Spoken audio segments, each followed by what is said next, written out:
Shrimad AC Bhaktivedanta स्वामी प्रभुपाद इस आंदोलन के प्रणेता और अपने जीवन के अंतिम क्षणों तक इसकी आधारशिला। विश्व के लाखों व्यक्तियों तक इन्होंने यह आंदोलन पहुंचाया। बिना किसी व्यक्तिगत स्वार्थ के भगवान श्री कृष्ण भावना का प्रसार करने के लिए इन्होंने उस परम पिता की भक्तिभाव से सेवा की। आंदोलन से समाहित रहने पर भी लोगों का ध्यान इनकी उपलब्धियों तथा आदर्श चरित्र की ओर गया।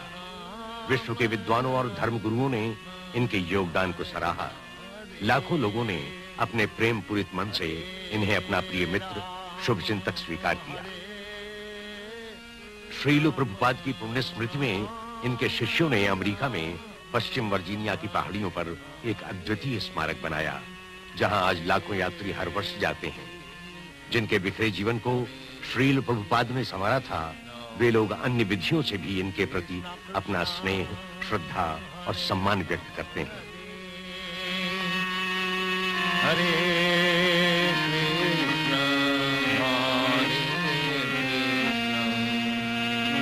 कृष्ण कृष्ण हरे हरे हरे राम हरे।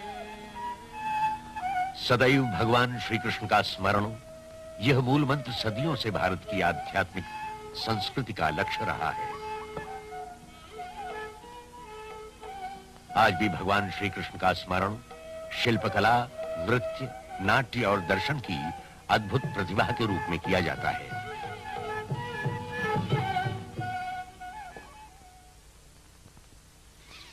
कलकत्ता 1896 भारत की राजधानी और अंग्रेजी साम्राज्य का मुकुट। विशाल भवनों, विस्तृत सड़कों और मनोरम उद्यानों का संगम। यही वो नगर है जहां अभय चरणारविंद भक्तिवेदांत स्वामी का जन्म हुआ। इनके संपन्न परिवार का लक्ष्य व्यापार था, परंतु ये स्वयं जन्म से ही भगवान श्री कृष्ण के परम भक्त थे। अपने बाल्यकाल से ही वे अपने पिता के साथ राधा कृष्ण मंदिर में नियमित जाते थे। 4 वर्ष के होते होते वे अपनी इच्छा से अपने ही घर में श्री राधा कृष्ण की पूजा करने लगे थे। भगवान श्री कृष्ण की स्तुति में जब परंपरागत रथ यात्रा निकलती तो अभय शरण भक्ति विह्वल हो जाते। फिर ये अपने पिता की सहायता से रथ यात्रा का उत्सव अपने घर में ही मनाते। 8 वर्ष की आयु में अभय चरण पास के मुट्टीलाल सील स्कूल में प्रवेश लेते हैं और स्नातक उपाधि के लिए कलकत्ता के प्रतिष्ठित महाविद्यालय स्कॉटिश चर्च कॉलेज के विद्यार्थी बनते हैं।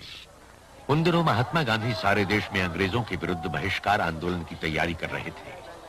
भारतीय संस्कृति एवं भारतीयों के प्रति अंग्रेजों की दमन नीति की प्रतिक्रिया अभय चरण के संवेदनशील मन पर भी होती है।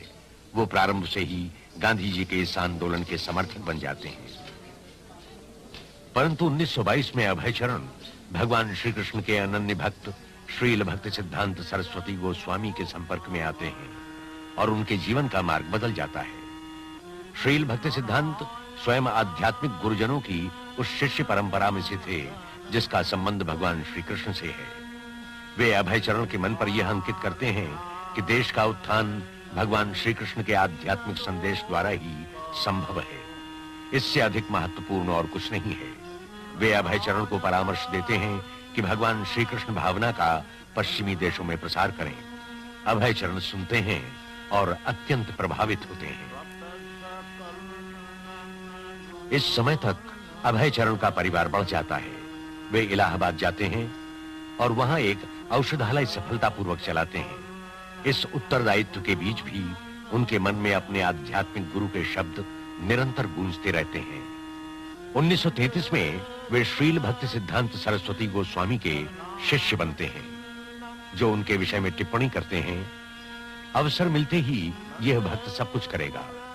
3 वर्ष बाद श्रील भक्ति सिद्धांत भौतिक जगत से विदा लेते हैं, परंतु विदा लेने के पूर्व अभय चरण को स्मरण कराते हैं अपना धर्मोपदेश अंग्रेजी के माध्यम से देना।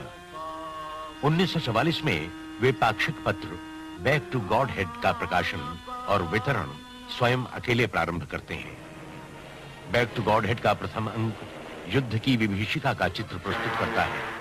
पत्र में यह स्वर स्पष्ट है कि विश्व के लोग शांति चाहते हैं। भगवान के बिना भगवत साम्राज्य चाहते हैं। वास्तव में जब तक हम निस्वार्थ भाव से हरिमय नहीं होंगे, तब तक हमारी शांति योजनाएं असफल होती रहेंगी। युद्ध के पश्चात अभय चरण झांसी पहुंचकर एक भक्त संघ की स्थापना करते हैं। अंतर्राष्ट्रीय संगठन की नियमावली भी तैयार करते हैं, जिसके अनुसार सदस्यों के लिए शांतिमय तथा हरि समर्पित जीवन अनिवार्य है।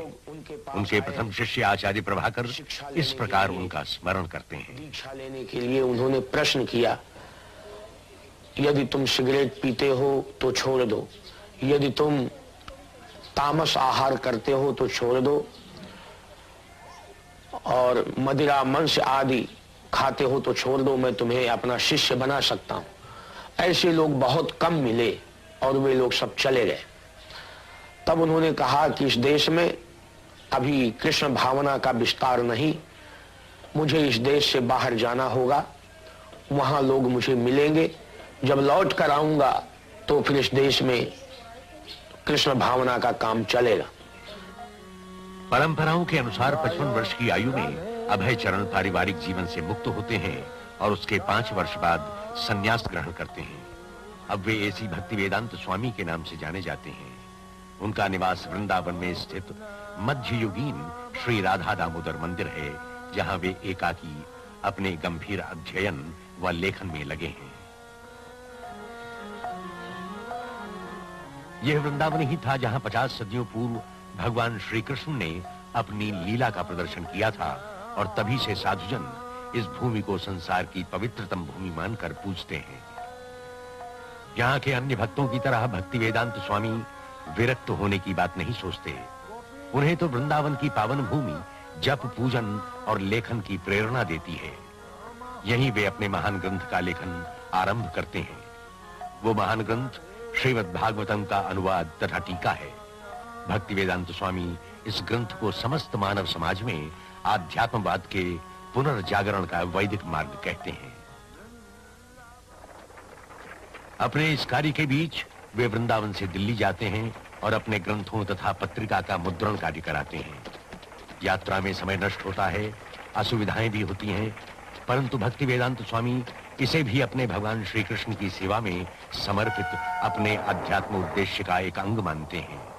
वे लिखते हैं, हमारे नेताओं ने चतुराई से भारतीय अध्यात्म के कोश को एक ओर रख दिया है और पाश्चात्य भौतिकता का अनुकरण कर रहे हैं। इसके कारण जनमानस अधिक दुखी है, क्योंकि मानव जीवन में आध्यात्मिक पक्ष से अधिक महत्वपूर्ण और कुछ भी नहीं है। दिल्ली में भक्ति वेदांत स्वामी बैक टू गॉड हेड की प्रतियां स्वयं वितरित करते हैं, और जो भी थोड़ा सा अनुदान मिलता है उससे प्रकाशन को जीवित रखने के लिए संघर्ष करते हैं। वे अपने मुद्रक सुरेंद्र कुमार जैन से नियमित मिलते हैं। श्री जैन उनके विषय में कहते हैं, फरवरी 1956 में पहली बार मैं प्रभुपाद जी से मिला। वो मेरे पास बैक टू गॉड हेड के मुद्रण के संबंध में आए थे। मैंने अनुभव किया कि रुपए जमा करना उनके लिए कठिन है। वो मेरे प्रेस में प्रायः रोज ही आते और मुद्रण पूरा होने पर सारा काम भी स्वयं ही करते। वे एक समर्पित व्यक्ति थे और बात के धनी। जब कभी वे मुद्रण की राशि नहीं दे पाते तो मैं उनसे कहता, आप ये सब क्यों करते हैं, इसे बंद कर दीजिए। और वे गंभीरता से उत्तर देते, नहीं, ये तो मेरे जीवन का लक्ष्य है। सुरेंद्र कुमार जी, आप एक दिन देखेंगे कि मैं अपने लक्ष्य तक पहुंच गया। 1964 तक भक्ति वेदांत स्वामी श्रीमद् भागवतम के 3 भाग पूरे करते हैं। तत्कालीन प्रधानमंत्री श्री लाल बहादुर शास्त्री उनकी इस लगन को सराहते हैं और सुझाव देते हैं कि उनके ये ग्रंथ देश के सभी पुस्तकालयों में रखे जाएं। सिंधिया जहाजरानी कंपनी की अध्यक्षा सुमति मुरारजी उनके प्रकाशनों के लिए आर्थिक सहायता देती हैं और उनकी अमेरिका यात्रा का प्रबंध करती हैं। सुमति मुरारजी के शब्दों में, और एक दिन उन्होंने मुझसे अमेरिका जाने की इच्छा प्रकट की। मुझे आश्चर्य हुआ। मैंने कहा, स्वामी जी, आप वहां मत जाइए, आप वृद्ध हो गए हैं, वहां की सर्दी आप सहन नहीं कर पाएंगे। फिर भी उन्होंने अपनी इच्छा नहीं बदली, इसलिए मैं मान गई। मैंने जलदूत जहाज से उनकी यात्रा का प्रबंध कर दिया। जल यात्रा के समय जिस दिन उनका जहाज स्वेज में था, उसी दिन भगवान कृष्ण का जन्मदिन था। उन्होंने जहाज के सभी यात्रियों, चालकों तथा अधिकारियों को एकत्र किया, उन्हें श्लोक सुनाए और प्रसाद बांटा। And then some prasad was distributed to them and all that. भक्ति वेदांत स्वामी एकाकी याचक की भांति लगभग आधा विश्व भ्रमण करते हैं। इस समय उनकी पूंजी भगवान श्री कृष्ण का अलौकिक संदेश और हरिनाम में उनकी आस्था है। जलदूत की यात्रा उनके लिए कठिन परीक्षा सिद्ध होती है। भक्ति वेदांत स्वामी समुद्री जल रोग से पीड़ित होते हैं। उनकी छाती में असह्य पीड़ा होती है। 2 दिनों में 2 बार हृदयाघात होता है, परंतु वे धीरे धीरे स्वस्थ होते हैं और लिखते हैं, आज मुझे अच्छा लग रहा है, परंतु वृंदावन से अलग होना मुझे खल रहा है।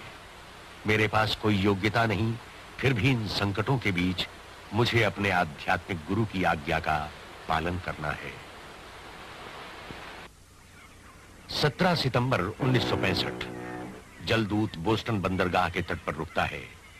जहाज पर ही भक्ति वेदांत स्वामी लिखते हैं, मेरे आराध्य भगवान श्री कृष्ण, आपकी इस क्षुद्र व्यक्ति पर असीम कृपा है, परंतु मैं ये नहीं जानता आप मुझे यहाँ क्यों लाए। यहाँ के अधिकतर लोग जीवन की भौतिकता में डूबे हैं। मैं किस भांति उन तक आपका संदेश पहुंचाऊंगा। मैं तो केवल आपके शब्द दोहरा सकता हूँ। यदि आप चाहें तो मेरी वाणी को ऐसी शक्ति दें ताकि मैं अपनी बात उन्हें समझा सकूं। न मैं भक्त हूँ, न मेरे पास ज्ञान है, परंतु मुझे आपके पावन नाम पर विश्वास है। यदि आपकी दया होगी तभी मैं अपना नाम भक्ति वेदांत सार्थक कर पाऊंगा। और इसके बाद वे हस्ताक्षर करते हैं, अत्यंत दीनहीन भिक्षुक एसी भक्ति वेदांत स्वामी। भक्ति वेदांत स्वामी सर्वप्रथम बटल पेंसिल्वानिया में रुकते हैं। अपने एक मित्र के पुत्र गोपाल अग्रवाल और उनकी पत्नी शैली के मकान को अपना निवास बनाते हैं। शैली के शब्दों में, स्वामी मेरे ससुर के मित्र थे। मेरे ससुर श्री अग्रवाल भारत में आगरा के निवासी थे। उनके कहने पर मैंने स्वामी को सहयोग दिया। वे आधी रात के समय हमारे घर आए और लगभग 1 माह हमारे साथ बटलर में रहे। मैंने उन्हें अपने ससुर की तरह ही स्नेह और सम्मान दिया। वे भावुक और दयालु थे। वास्तव में मैंने अपने जीवन में वैसा असाधारण व्यक्ति नहीं देखा। स्वामी जी के पास गिनी चुनी वस्तुएं थीं, पीठ पर थोड़े से कपड़े, एक टाइपराइटर, कुछ पुस्तकें तथा एक थैली में अनाज, बस यही उनका सामान था। कल्पना कीजिए, विश्व के दूसरे छोर पर आए व्यक्ति के पास बस इतना सामान। परंतु मैंने अनुभव किया कि उनके भीतर बहुत कुछ था। स्वामी जी अपने साथ एक छोटी कड़ाही भी लाए थे जिसमें अपना भोजन बनाते थे। अपना ही क्यों, वे हमारा भोजन भी बनाते थे। हमारा बच्चा केवल 6 माह का था जब वो आए, और जब ब्रिज पहली बार खड़ा हुआ, उसे खड़ा देखकर वे हंसे थे, खूब हंसे थे। ऐसी हंसी जो निश्चल होती है, सारे विश्व को मोह लेती है।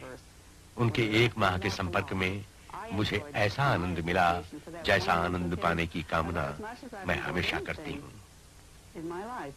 बटलर में भक्ति वेदांत सुविधा पूर्वक रहते थे, परंतु उन्होंने सोचा कि विश्व का सर्वश्रेष्ठ दर्शन भगवान श्री कृष्ण की भावना का प्रसार विश्व के श्रेष्ठतम नगर न्यूयॉर्क से प्रारंभ किया जाए। वे वहां से 100 वेस्ट में 72वें मार्ग पर रहने आते हैं। 3 माह पश्चात उनका टाइपराइटर तथा अनुवाद के लिए उपयोगी टेप रिकॉर्डर चोरी हो जाता है। भक्ति वेदांत स्वामी ने बाद में कहा, मैं संकट उठाकर अमेरिका आया, शरीर शिथिल और जीवन का अंतिम चरण।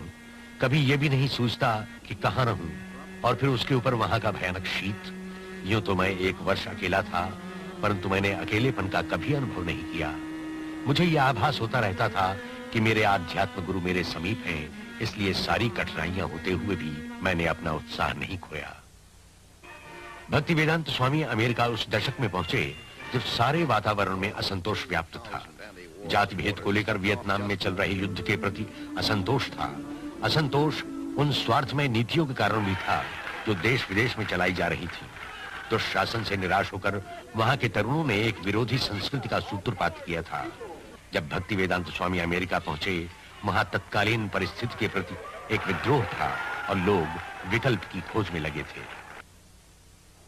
भक्ति वेदांत स्वामी कुछ दिन बावेरी में अपने एक मित्र के घर में कोठे में रहते हैं। मुकुंद स्वामी, जो इस समय उनकी कक्षाओं में उपस्थित रहते थे, अपनी प्रथम भेंट के विषय में कहते हैं। मुकुंद गोस्वामी के शब्दों में, वो बहुत मोटे कांच का चश्मा लगाते थे और एक संस्कृत की पुस्तक सदैव उनके सामने खुली रहती थी। उनकी वाणी गंभीर थी, जो प्रतिध्वनित होती थी। वे साधिकार बोलते थे और उनका संस्कृत श्लोकों का पाठ मधुर होता था। स्पष्ट रूप से वे अद्वितीय विद्वान थे। भव्य व्यक्तित्व था, परंतु रहने का स्थान जानकर मुझे उनके प्रति उत्सुकता हुई। बावेरी न्यूयॉर्क में अत्यंत साधारण स्थल था। इसके बाद चर्चा के लिए मैं उनसे मिला। मैं खड़ा था और वो मेरी तरफ देख रहे थे, एक अबोध बालक की तरह। मैंने अनुभव किया वो मुझे समय दे पाएंगे। वैसे भी उन्हें समय की कमी नहीं थी। मैंने प्रश्न किए, उन्होंने उत्तर दिए। इसके कुछ दिनों बाद वे पड़ोस के सेकेंड एवेन्यू में चले आए। हमने उनकी सहायता की और उन्हें एक छोटा सा स्थान रहने को मिल गया, जिसमें पीछे की ओर एक स्वतंत्र कमरा था और सामने एक दुकान की रूपरेखा। उसके कुछ ही दिनों बाद ये दुकान का भ्रम कराने वाला सेकेंड एवेन्यू, जो न्यूयॉर्क के लोअर ईस्ट साइड में था और चारों ओर हिप्पियों से घिरा था, एक भव्य श्री कृष्ण मंदिर में परिवर्तित हो गया। मुझे स्मरण है वहां एलन गिल्सबर्ग ने आना शुरू किया था। उनका लोअर ईस्ट साइड में आना ही उनके सामाजिक मूल्यांकन का प्रमाण था। वहां की परिपाटी थी कि स्वामी, योगी और महत्वपूर्ण गुरुजन शहर के उस ओर ठहरते थे जहां उन्हें पूंजीपतियों का सहयोग और सहायता मिलती थी। उसी ओर एक शानदार भवन में कृष्णमूर्ति रहते हैं और फ्रांस में बनी सामग्री का उपयोग करते हैं। भक्ति वेदांत स्वामी का स्थान तो कलकत्ते की गलियों का स्मरण कराता है। वहां तो हिप्पी भी हैं जो कलकत्ते में नहीं। वास्तव में वे उपयुक्त स्थान पर ज्ञान का प्रकाश और आत्मा का संगीत ला रहे हैं। यही उसकी आवश्यकता है। उस स्थान की एक विशेषता और है, सन 60 के दशक में वो बौद्धिकता का केंद्र था और अब लगता है कि बौद्धिकता वहां लौट रही है।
मुझे एक मित्र ने सूचना दी कि टॉमकिंस स्क्वायर में तृतीय गुरुवार को एक स्नेह उत्सव है।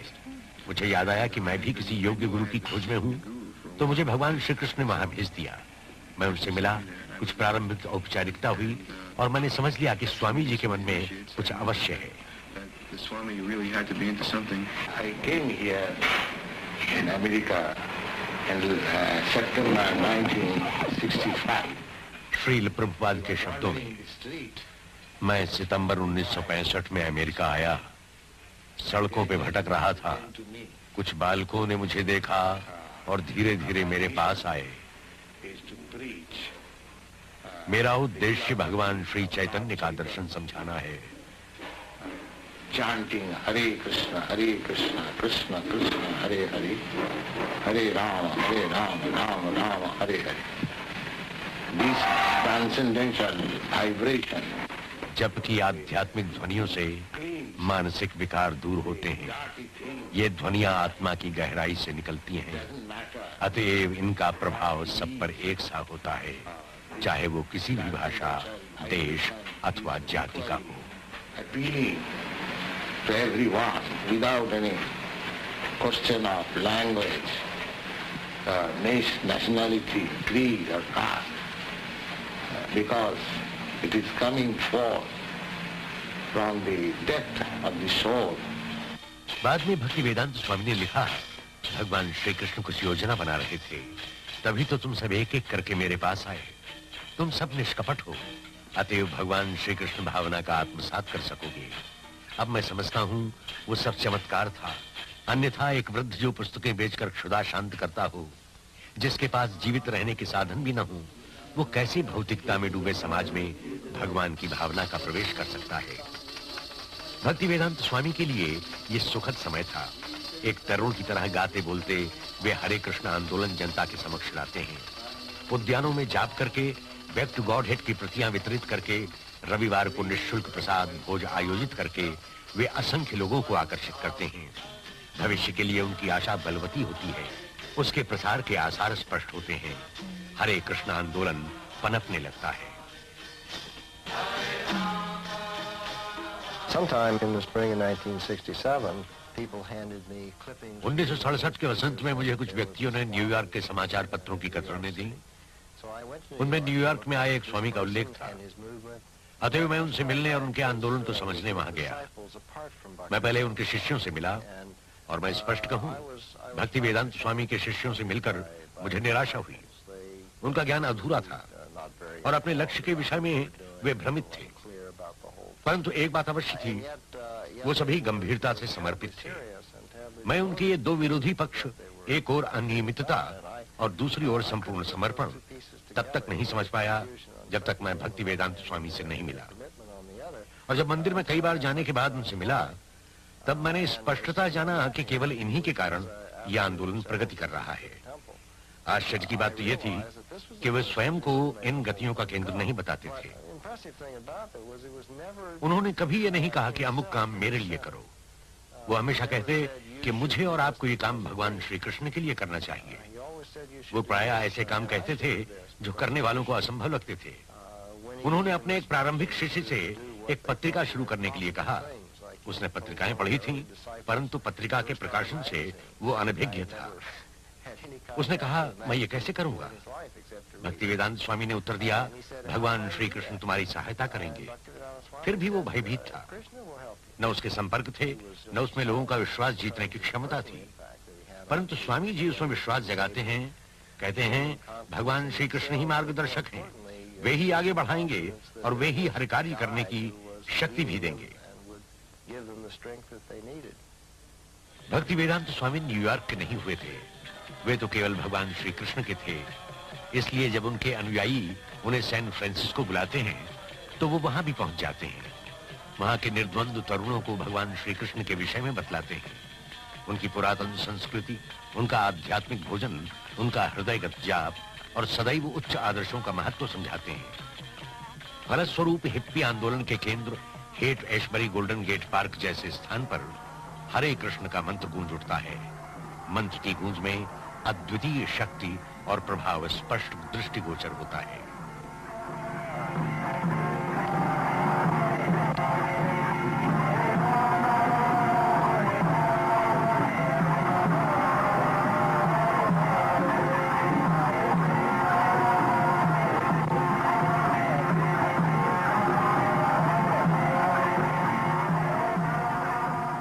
न्यूयॉर्क में भक्ति वेदांत स्वामी निष्कपट अनुयायियों को एकत्र करते हैं और हरे कृष्ण आंदोलन गतिमय होने लगता है। भक्ति वेदांत स्वामी को लोग सम्मान से प्रभुपाद कहने लगते हैं, जिसका अर्थ उन चरणों से है जिनके समीप गुरुजन भी बैठते हैं।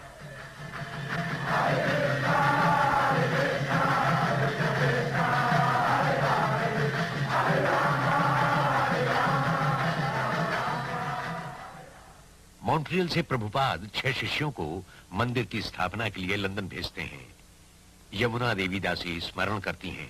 So we went to London that fall, and although we had no permanent place of residence and we were completely dependent on Krishna, तो हम लोग लंदन पहुंचे। हमारे पास रहने का कोई स्थान नहीं था। हम भगवान श्री कृष्ण पर पूरी तरह निर्भर थे। हमारे पास वो उत्साह था जो श्रील प्रभुपाद ने हमें मॉन्ट्रियल में प्रदान किया था। वही विश्वास और उत्साह लिए हम जॉर्ज हैरिसन के पास गए, जो उस समय बीटल्स के सदस्य थे। वो इतने मनोहर व्यक्ति थे कि हरे कृष्ण मंत्र को सुनते ही हमसे घुल मिल गए और बोले, हम उस मंत्र का रिकॉर्ड बनाएंगे। हमने रिकॉर्ड तैयार किया। उन्होंने उसमें पार्श्व संगीत भी दिया। रिकॉर्ड जनता के मध्य आया और एप्पल ने हमारे भ्रमण का कार्यक्रम बनाया। हम जर्मनी और फ्रांस गए। दूरदर्शन ने हमारे कार्यक्रम को समय दिया। संडे टाइम्स पत्र ने हम पर आलेख प्रकाशित करने की इच्छा प्रकट की और हमने श्रील प्रभुपाद को तार से सूचित किया। कृष्ण भावना से लंदन चकित। Krishna consciousness startles London. Krishna भावना की दार्शनिक यश से प्रभावित होकर जो भी श्रील प्रभुपाद के पास शिष्य होने आता था वो इसे स्वीकार करते थे।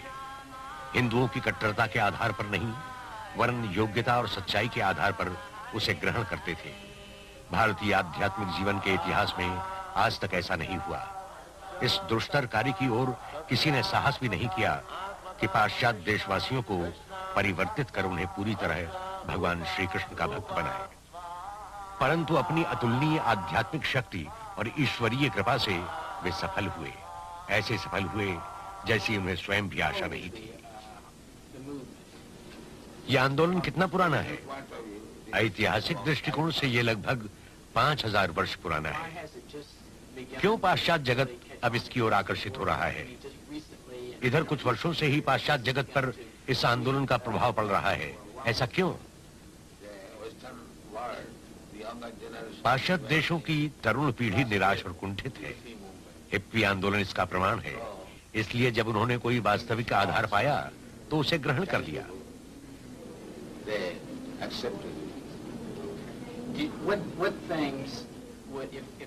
यदि संपूर्ण संयुक्त राज्य श्री कृष्ण पर उतना ही विश्वास करने लगे जितना आप करते हैं तो इस देश का क्या होगा? इसमें क्या परिवर्तन होगा?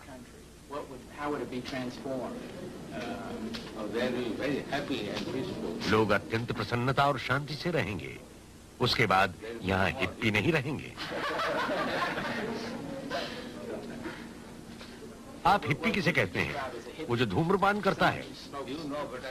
आप मुझसे अधिक जानते हैं। कुछ असामान्य, विलक्षण।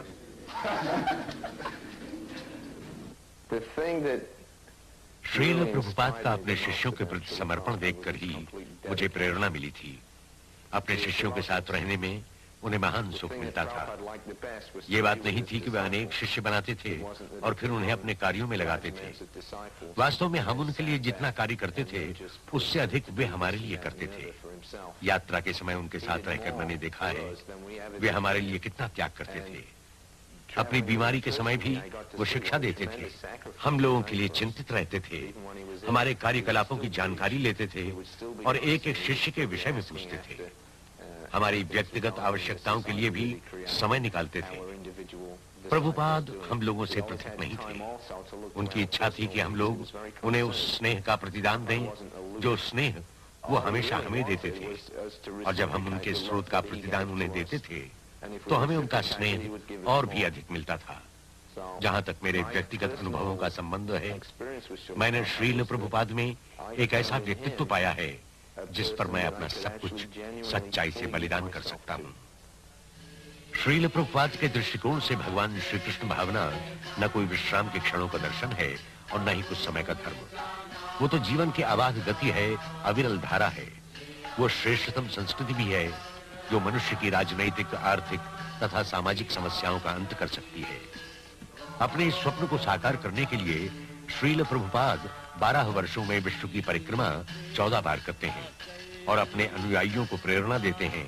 जिज्ञासुओं से भगवान श्री कृष्ण भावना पर चर्चा करते हैं। श्रील प्रभुपाद के शब्दों में, वास्तव में हमारी व्यक्तिगत निधि कुछ नहीं है, जो है सब भगवान का है। हमने भगवान की निधि चुराई है और उस पर अपना अधिकार जताते हैं। जैसे ऑस्ट्रेलिया, वहां अंग्रेज आए, पर क्या ऑस्ट्रेलिया अंग्रेजों की संपत्ति है? वो तो पहले से ही वहां था। अमेरिका भी था। और जब सब कुछ नष्ट हो जाएगा तब भी वो रहेगा। इस सत्य के बीच हम आते हैं और अपना अधिकार जताकर कहते हैं ये संपत्ति हमारी है, और फिर झगड़ते भी हैं। भगवान श्री कृष्ण भावना की परंपराओं को पूर्ण वैभव के साथ पुनः जागृत करने के लिए प्रभुपाद एक ऐसे कृषक समाज की कल्पना करते हैं जिसका केंद्र भगवान हो। सर्वप्रथम ऐसा समाज वो पश्चिमी वर्जीनिया की पहाड़ी पर प्रारंभ करते हैं। इसे प्रभुपाद भगवान श्री कृष्ण के वृंदावन का स्मरण कर नया वृंदावन नाम देते हैं। 1972 में श्रील प्रभुपाद डेलास टेक्सास में भगवान श्री कृष्ण भावना पर आधारित प्राथमिक शाला प्रारंभ करते हैं। सत स्वरूप दास गोस्वामी बतलाते हैं, श्रील प्रभुपाद व्यावहारिकता को ध्यान में रखकर प्राथमिक शाला प्रारंभ करते हैं, जिसमें बालक नियमित अध्ययन के साथ आत्मबोध का ज्ञान भी पा सकें। इसका यह अर्थ हुआ कि गुरुकुल परिपाटी अनूठी थी, क्योंकि वहां शिक्षक स्वयं दुर्गुणों से परे होता था। आज के शिक्षा जगत में ऐसे शिक्षक पाना कठिन है जो अपनी सारी शैक्षणिक योग्यताओं के बावजूद यौन विकृतियों, मद्यपान तथा धूम्रपान से मुक्त हो। परंतु भगवान श्री कृष्ण भावना के शिक्षक के लिए यह अनिवार्य है कि वो स्वयं भक्ति के ऐसे धरातल पर हो जहां उसके विद्यार्थी उसे आदर्श मानकर चलें। जो शिक्षक कहता है उससे अधिक जो वो करता है, उस सत्य से बालक शिक्षा ग्रहण करे। श्रील प्रभुपाद ने अपने गुरुकुल में इसी प्रकार के आदर्शों का समावेश किया। श्रील प्रभुपाद धीरे धीरे अपने शिष्यों को श्री मूर्ति पूजा की पवित्र परंपरा की ओर उन्मुख करते हैं, ताकि वे अध्यात्म के क्षेत्र में उन्नति कर सकें। वे कहते हैं, भगवान श्री कृष्ण केवल ज्ञानेंद्रियों की सहायता से नहीं समझे जा सकते, परंतु मूर्ति के रूप में वे स्वयं हमारे सामने प्रकट होने की कृपा करते हैं और हमारी सेवा स्वीकार करते हैं। जब हम मूर्ति की सुंदरता की ओर आकर्षित होंगे, तब हमारे मन से भौतिक वस्तुओं का आकर्षण नष्ट हो जाएगा। जो जो हम मूर्ति की सेवा करेंगे, त्यों-त्यों हमारे मन में भगवान के प्रति निष्ठा बढ़ती जाएगी और यही निष्ठा हमारे जीवन को सफल करेगी।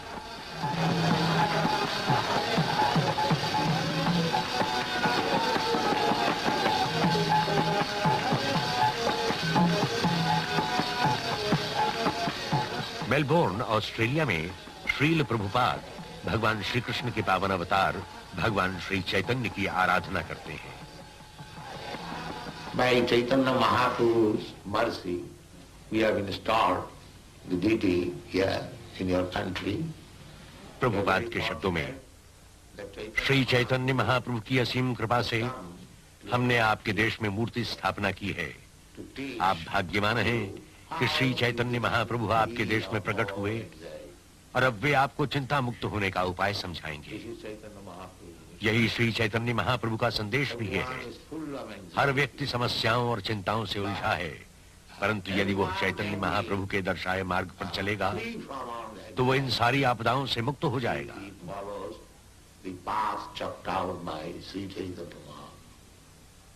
इस युग में मनुष्य का बड़ा पतन हुआ है, अतएव उत्थान का मार्ग भी बड़ा ही सहज बतलाया गया है। हरि नाम का जप ही सबका भाग्य विधाता है। They have been recommended simply to chant the holy name of God. That's all. America में आने के 5 वर्ष बाद तक श्रील प्रभुपाद भगवान श्री कृष्ण भावना का परिचय पाश्चात्य नागरिकों को कराते हैं, जिसमें गृहिणियों से लगाकर हिप्पी और प्रशासक तक आते हैं। उसके बाद नवंबर 1971 में विश्व भ्रमण के पश्चात वे अपने कुछ अनुयायियों सहित दिल्ली आते हैं। वहां के मेयर उनका स्वागत कुछ ऐसे करते हैं जैसे घर लौटे किसी महान देशभक्त का किया जाता है। प्रभुपाद भगवान चैतन्य का उदाहरण देते हैं।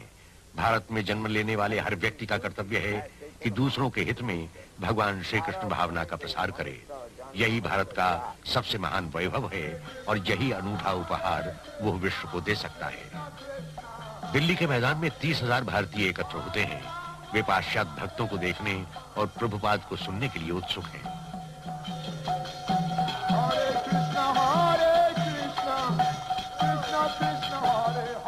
To bring about this change in India, Bhavanand Goswami के शब्दों में, भारत में ये परिवर्तन लाने और भगवान श्री कृष्ण भावना को पुनर्जागृत करने के लिए ही प्रभुपाद ने योजना बनाई थी कि वे अपने साथ नृत्य करने वाले श्वेत हाथी लाएं।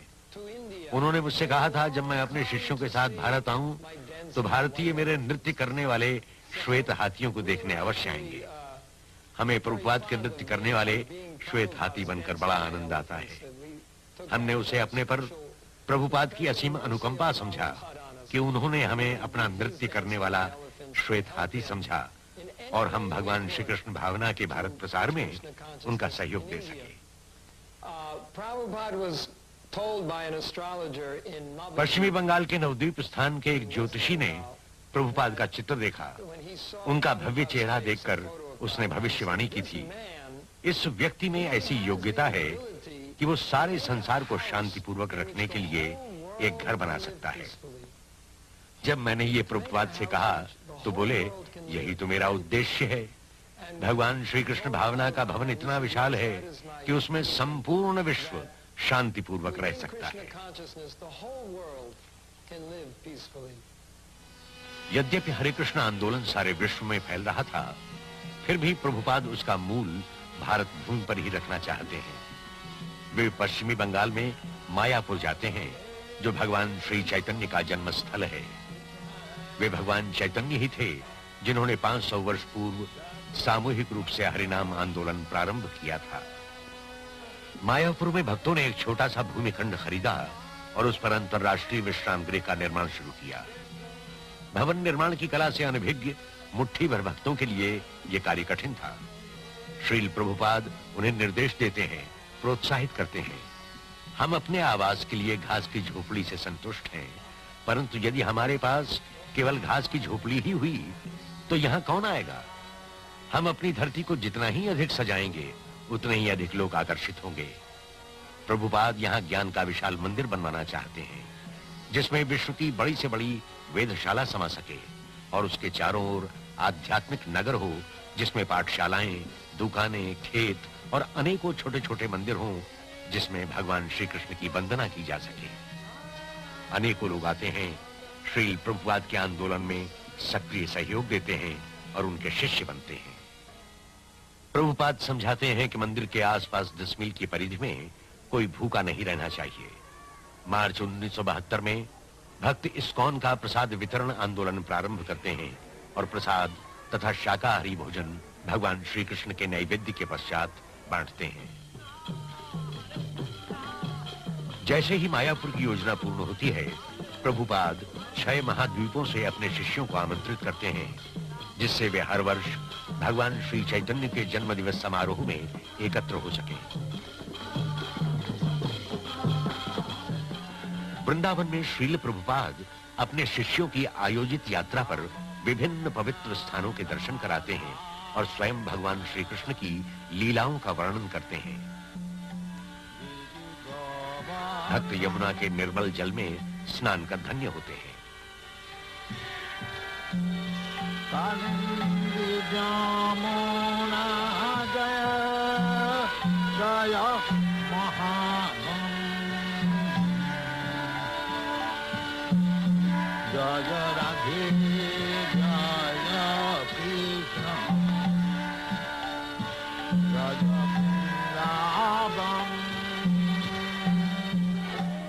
प्रभुपाद देश की महानगरी बंबई में भूमिखंड प्राप्त करते हैं। यद्यपि उनके पास मंदिर के लिए छोटी सी झोपड़ी थी, फिर भी वे अंतरराष्ट्रीय संस्कृत केंद्र का स्वप्न देखते हैं। उनकी कामना है कि अधिक से अधिक लोग आध्यात्मिक जीवन का अमृत पान कर सकें, चाहे वो दार्शनिक तत्वों से हो, चाहे आध्यात्मिक भोजन से। वो तो यही चाहते हैं कि हर व्यक्ति प्रसन्न रहे, आशावान हो और शांति से जीवन व्यतीत कर सके। बंबई के एक वरिष्ठ उद्योगपति डॉक्टर एनडी देसाई उन दिनों का स्मरण करते हैं। उन्हीं के शब्दों में, 1971 से लगाकर 1977 के बीच में अनेकों बार श्रील प्रभुपाद से मिला और हर बार मैंने उनमें दोष निकालने की कोशिश की, उन्हें क्रोधित करने का प्रयास भी किया। एक बार तो मैंने ये भी जानने का प्रयास किया कि लालची हैं या नहीं, लेकिन मुझे कहीं सफलता नहीं मिली। मैं उनमें कोई दोष नहीं निकाल पाया। वास्तव में हम व्यापारिक जीवन में या दैनिक जीवन में दूसरे व्यक्ति की कमजोरियों का पता लगाना चाहते हैं और व्यापार में उनकी कमजोरियों से लाभ भी उठाते हैं। परंतु ये एक ऐसे व्यक्ति थे जो कभी उत्तेजित ही नहीं होते थे। उनमें न किसी प्रकार की वासना थी और न की लिप्सा। द्वेष उनसे कोसों दूर था। उसके बाद उन 6 वर्षों का अनुभव लेकर मैंने अनुभव किया कि वे अलौकिक शक्तिवान एक दिव्य पुरुष हैं। He was a very empowered divine person. Srila Prabhupada कहते हैं, मैं देख रहा हूं मेरे सभी स्वप्न धीरे धीरे साकार हो रहे हैं। बंबई में संगमरमर का विशाल मंदिर, एक स्टेज, एक भोजनालय, एक पुस्तकालय तथा 2 मीनारों वाला 7 मंजिलों का आश्रम।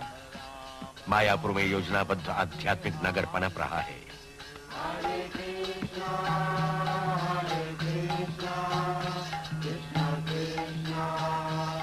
वृंदावन में जनप्रिय कृष्ण बलराम का मंदिर, एक अंतर्राष्ट्रीय अतिथि गृह तथा एक माध्यमिक शाला।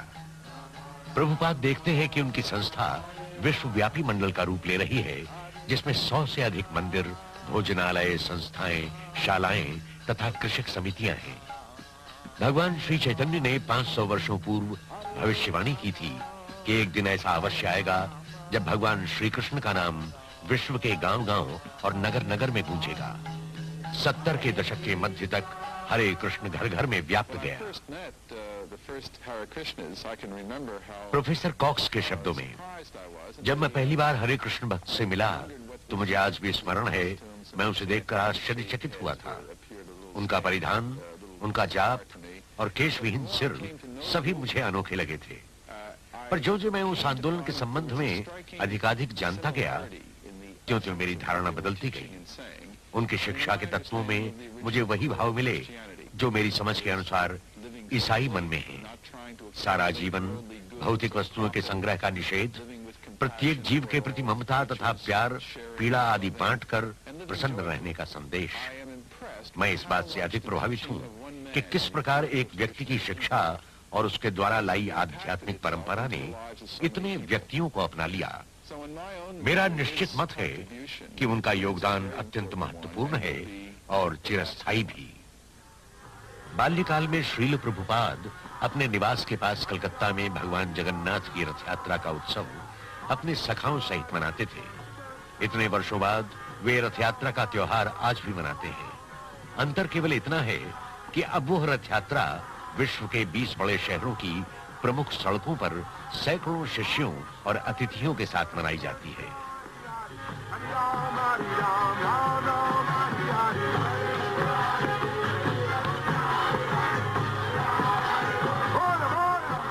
People follow.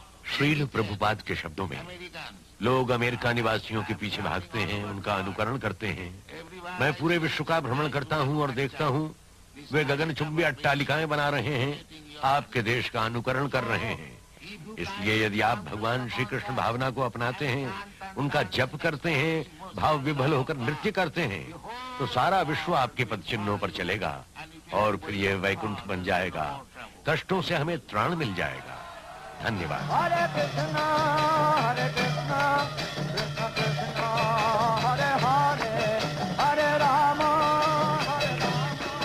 राम राम हरे हरे,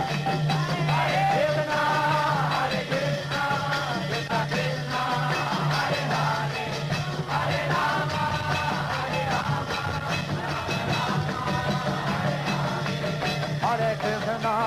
हरे कृष्णा कृष्णा कृष्णा हरे हरे, हरे राम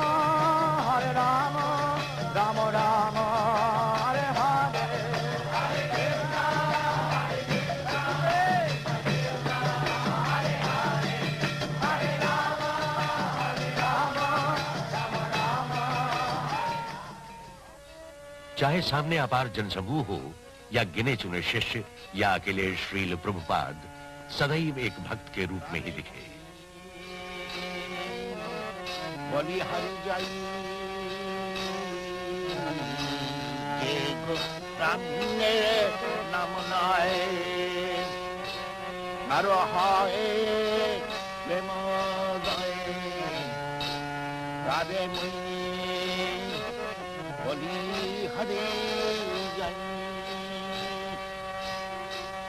गौरंग गुणते झूरे नितलिया करे गौरंग गुणते झूरे नितलिया करे जन भगती हरि।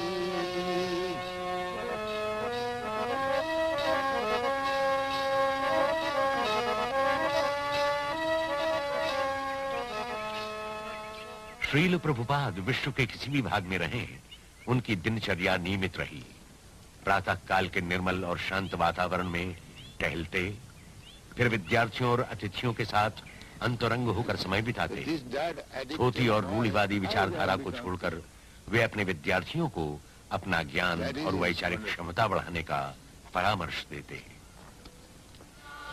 टहलने के बाद श्रील प्रभुपाद भगवत मूर्ति की वंदना करते, साष्टांग प्रणाम करते, तब श्रीमद् भागवतम के किसी श्लोक पर प्रवचन करते।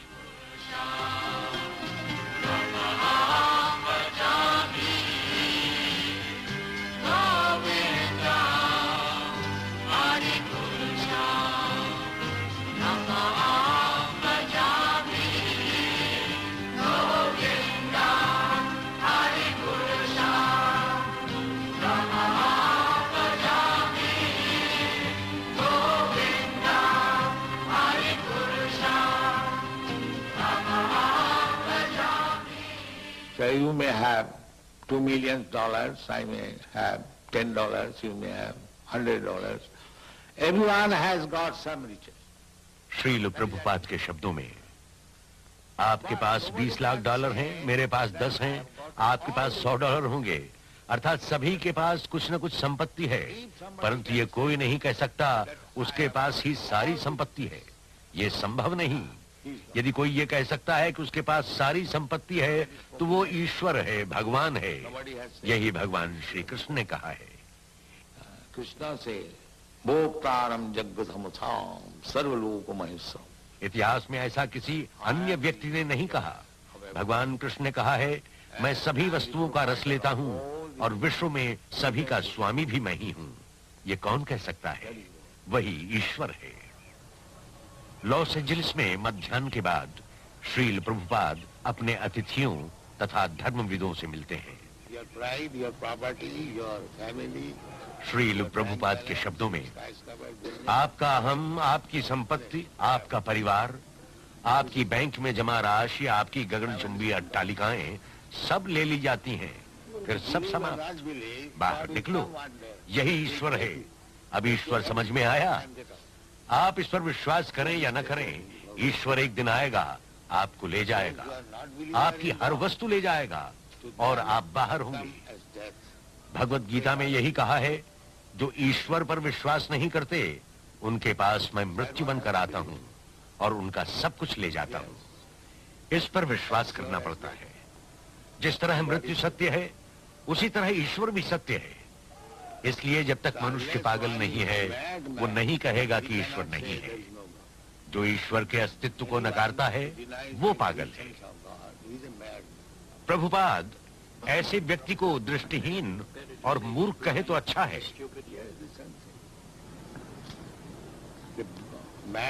पागल सभी मूर्खताओं का योग है।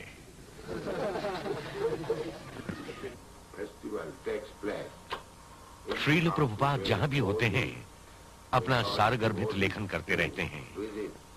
सूर्योदय के पूर्व उठकर वे संस्कृत और बंगला के मौलिक ग्रंथों के अनुवाद और उनकी टीका में घंटों व्यतीत करते हैं।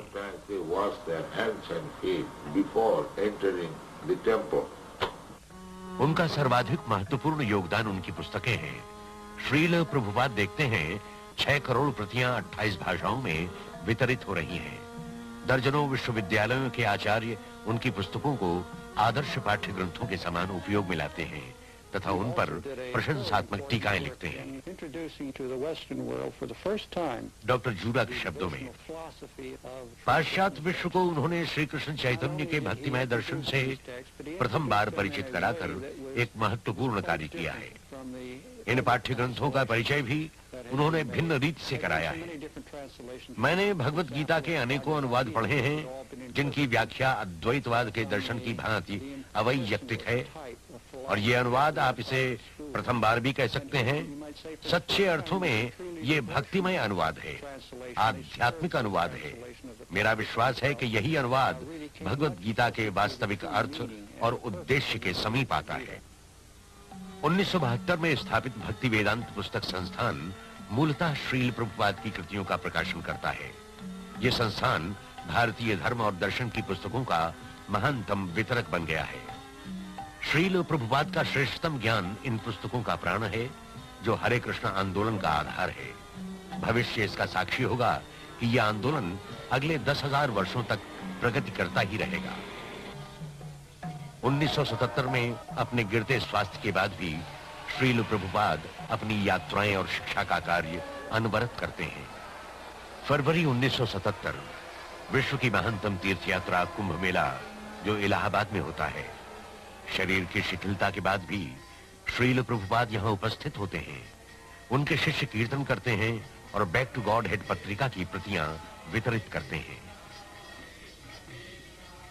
Practically from the very beginning, Srila Prabhupada Kirtanananda स्वामी के शब्दों में वस्तुतः प्रारंभ से ही श्रील प्रभुपाद ने हमें चेतावनी दे दी थी कि वे सदैव हमारे साथ नहीं रहेंगे। वास्तव में 26 एवेन्यू में अपने कार्य के प्रारंभ में कुछ माह बाद ही वे बीमार पड़ गए। उस समय हम भयभीत हुए थे कि वो तभी हमारा साथ छोड़ देंगे। उन्होंने कहा, मैं वृद्ध हो गया हूँ, किसी भी क्षण विदा ले सकता हूँ। 3, 20 और 10 वो बीत गया है। मैं पूर्व सूचना दे रहा हूँ। प्रभुपाद इस भ्रांति में कभी नहीं थे कि वे सदैव हमारे साथ इस संसार में रहेंगे, परंतु उन्होंने कहा मेरी शिक्षा रहेगी। और उन्होंने प्रारंभ से हमें अपनी शिक्षा के योग्य बनाया, प्रशिक्षित किया तथा अपने व्यक्तित्व का उपयोग करना सिखाया। उनकी इच्छा थी हम उनके आदर्शों का पालन कर भगवान श्री कृष्ण का वैभव और प्रदीप्त करें। दिन पर दिन उनका स्वास्थ्य गिर रहा था, फिर भी श्रील प्रभुपाद बंबई के रात्रिकालीन कार्यक्रमों में प्रवचन करते। स्वास्थ्य लाभ के लिए वे मई में हिमालय की तराई के नगर ऋषिकेश गए। वहां भी वे अपने शिष्यों को शिक्षा देते हैं। इसके पश्चात अक्टूबर में श्रील प्रभुपाद अपने पुराने निवास वृंदावन को लौटते हैं, जहां वे अपने अंतिम दिन व्यतीत कर सकें।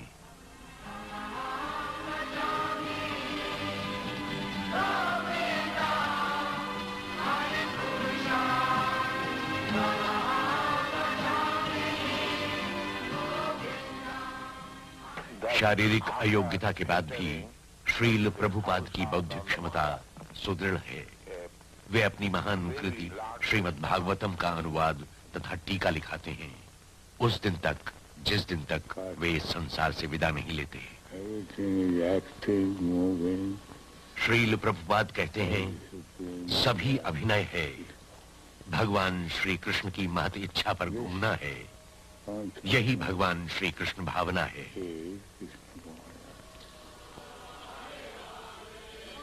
14 नवंबर 1977 श्रीमत एसी भक्ति वेदांत स्वामी प्रादुर्भूत हो गए।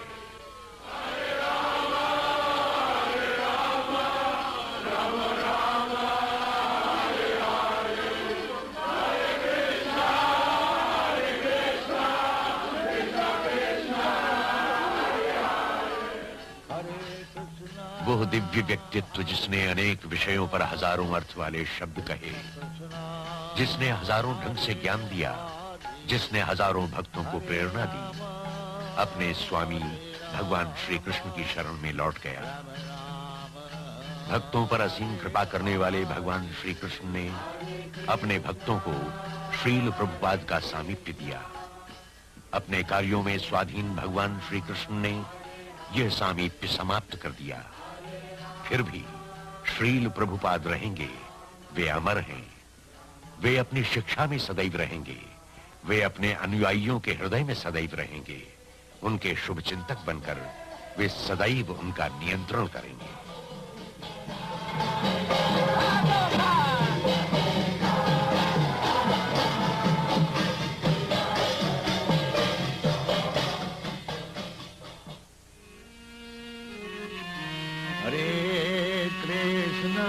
Hare Krishna, Krishna Krishna, Hare Hare, Hare Krishna, Hare Krishna, Krishna Krishna, Hare Hare, Hare